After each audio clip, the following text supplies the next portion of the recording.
নমস্কার, your internet school চ্যানেলে তোমাদের সকলকে স্বাগত। তো আজকে আমরা তোমাদের ক্লাস 9 এর রায় ও মার্টিন কোশ্চেন ব্যাংক অনুসারে দ্বিতীয় পর্যায়ক্রমিক মূল্যায়নের ভূগোলের মডেল সেট 13 প্রশ্নগুলোর সমাধান করব। তো দেরি না করে চলো ভিডিওটা শুরু করা যাক। প্রথমে আছে বিভাগ ক একে সঠিক উত্তরটি নির্বাচন করো। একেরটা বলেছে কোন অক্ষরেখার পরিধি সবচেয়ে বেশি, সঠিক অপশন হচ্ছে অপশন এ 0 ডিগ্রি।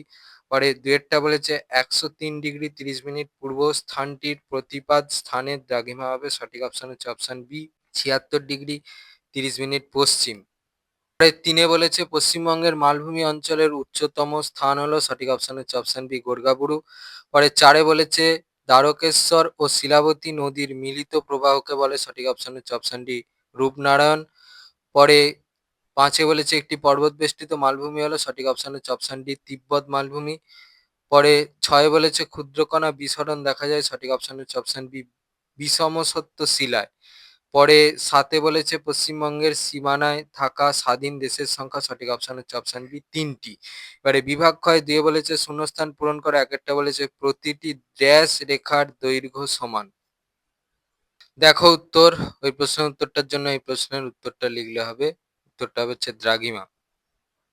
পরে দুয়ের দিয়ে বলেছে ড্যাশ মহিকার থেকে সৃষ্ট পর্বত হলো হিমালয়।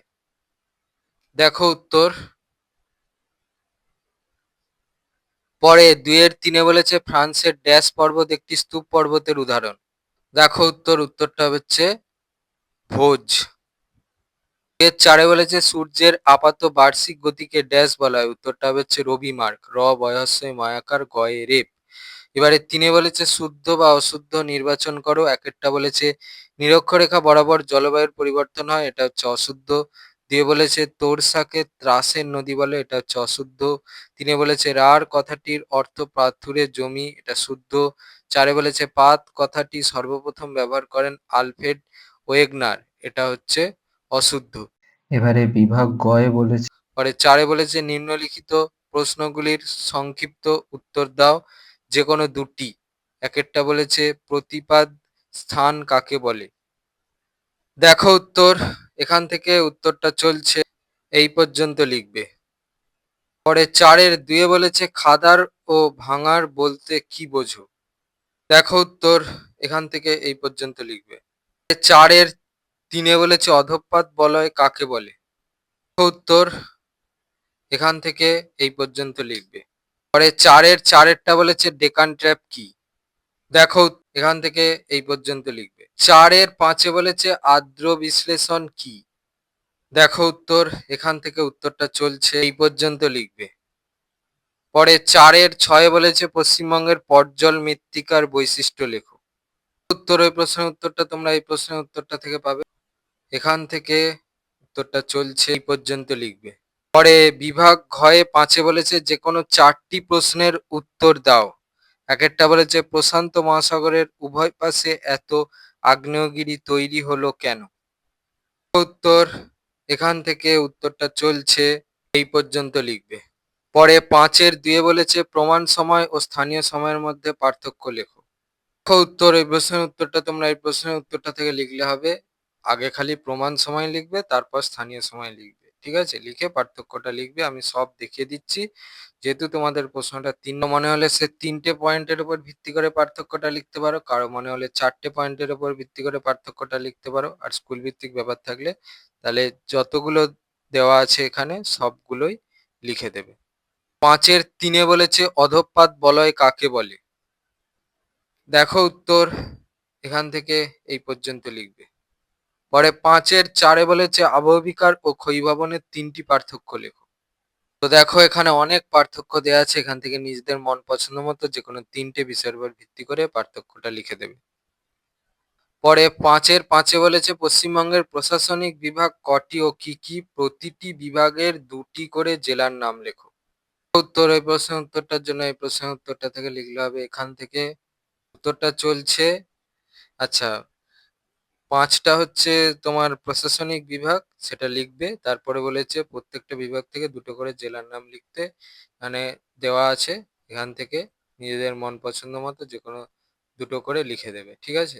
আমি পরপর পরপর দেখিয়ে দিচ্ছি। বিভাগ ৬ বলেছে নিচের প্রশ্নগুলির উত্তর দাও যেকোনো একটি। একেরটা বলেছে ভিয়েনার ১৬°২০' পূর্ব স্থানীয় সময় যখন রাত ৮টা তখন কলকাতার ৮৮°৩০' পূর্ব স্থানীয় সময় কত হবে? প্রশ্নের সুবিধার্থে এরকম একটা ছবি এঁকে নেবো, তারপরে আমি দ্রাঘিমার পার্থক্য বের করব। তাহলে এবার হচ্ছে আমরা জানি কি ১ ডিগ্রি দ্রাঘিমার জন্য সময়ের পার্থক্য হয় ৪ মিনিট। তাহলে ৭২ ডিগ্রি দ্রাঘিমার জন্য সময়ের কত পার্থক্য হবে সেটা বেরোলো ৪ ঘন্টা ৮ মিনিট। আবার ১ মিনিট দ্রাঘিমার জন্য সময়ের পার্থক্য হয় ৪ সেকেন্ড। ১০ মিনিট দ্রাঘিমার জন্য সময়ের কত পার্থক্য হবে সেটা বের করলাম। তাহলে মোট সময়ের পার্থক্য করলাম। যে দুটো বেরিয়েছিল সেটা যোগ করলাম। তাহলে সেখান থেকে পাচ্ছি হচ্ছে ৪ ঘন্টা ৮ মিনিট ৪০ সেকেন্ড। এবার ভিয়েনা কলকাতার পূর্বে অবস্থিত, তাহলে কলকাতার সময় ভিয়েনার থেকে কি হবে? পিছিয়ে থাকবে। কলকাতার স্থানীয় সময় কি হবে? ভিয়েনার যেটা টাইম দেওয়া ছিল স্থানীয় সময়, সেখান থেকে আমার যে সময়ের পার্থক্য বেরিয়েছে সেটা বিয়োগ করতে হবে। তাহলে পেয়ে যাব কলকাতার স্থানীয় সময় কত। সেটা বেরোবে হচ্ছে বিকাল ৩:৫১ মিনিট ২০ সেকেন্ড। তাহলে অতএব কলকাতার স্থানীয় সময় হচ্ছে বিকেল ৩:৫১ মিনিট ২০ সেকেন্ড। ৬ দিয়ে বলেছে বিভিন্ন প্রকার মালভূমির চিত্র সহ বর্ণনা করো। উত্তর, এই প্রশ্নের উত্তরটার জন্য এই প্রশ্নের উত্তরটা লিখলে হবে। এখান থেকে উত্তরটা চলছে, ছবিগুলো আঁকতে হবে। ছবিটা কিন্তু পেন্সিলে আঁকবে, এটা নয়, এটা আঁকতে হবে। উত্তরটা চলছে, দেখতে থাকো। এই ছবিটা আঁকতে হবে, এটা নয়, এটা পেন্সিলে আঁকতে হবে। আবার এই ছবিটা আঁকতে হবে, এটা নয়, এই ছবিটা কিন্তু পেন্সিলে আঁকতে হবে। এই পর্যন্ত লিখবে। ৬-৩ বলেছে পশ্চিমবঙ্গের জলবায়ুতে মৌসুমী বায়ুর প্রভাব আলোচনা করো।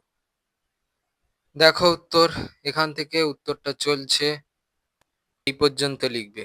ছিল তোমাদের ক্লাস 9-এর ভূগোলের রায় ও মার্টিন কোশ্চেন ব্যাংক অনুসারে দ্বিতীয় পর্যায়ক্রমিক মূল্যায়নের মডেল সেট ১৩-র প্রশ্নগুলোর সমাধান। তোমাদের যদি এই ভিডিওটা ভালো লেগে থাকে তাহলে ভিডিওটাকে অবশ্যই লাইক করে দাও এবং আমাদের চ্যানেলটাকে অবশ্যই সাবস্ক্রাইব করে দাও। এই ধরনের ভিডিও নোটিফিকেশন চটজলদি পেতে হলে আমাদের চ্যানেলটাকে সাবস্ক্রাইব করার পাশাপাশি পাশে থাকা বেল আইকনে গিয়ে অবশ্যই ক্লিক করে দাও, যাতে করে ভিডিও আপলোড হওয়ার সাথে সাথেই তোমরা তার নোটিফিকেশন পেয়ে যাও। আর দেখবে ভিডিও ডেসক্রিপশনে আমাদের টেলিগ্রাম এবং হোয়াটসঅ্যাপ গ্রুপের লিঙ্ক দেওয়া আছে, সেখানে তোমরা চটজলদি জয়েন করে যাও, যাতে করে সাজেশনের পিডিএফ গুলো তোমরা কালেকশন করে নিতে পারো। তো আজকের মতো ভিডিওটা এই পর্যন্তই, দেখা হচ্ছে পরবর্তী ভিডিওতে।